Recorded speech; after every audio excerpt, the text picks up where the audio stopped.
അപ്പോൾ ഇന്ന് ഓഫീസിൽ വുമൻസ് ഡേ സെലിബ്രേഷൻ ആയിരുന്നു. നല്ല വൈബായിരുന്നു. ചെറിയൊരു പൗച്ചിൽ കുറച്ച് ഗിഫ്റ്റൊക്കെ ആയിട്ട് എല്ലാവർക്കും തന്നു. എല്ലാവരും അത് അപ്പം തന്നെ കിട്ടിയപ്പോൾ തന്നെ അതൊക്കെ പൊട്ടിച്ച് നോക്കിയിട്ടോ.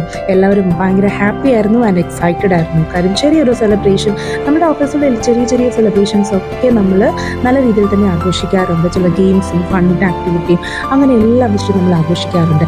അപ്പോൾ ഇന്നും അതുപോലെ തന്നെ 2 ഫ്ലോറുണ്ട്. 2 ഫ്ലോറും കൂടി ജോയിൻ ചെയ്തൊരു ഫ്ലോറിൽ വന്ന് നമ്മൾ ഗെയിംസും ആക്ടിവിറ്റീസും എല്ലാവരുടെയും പാർട്ടിസിപ്പേഷൻ ഉണ്ടായിരുന്നു.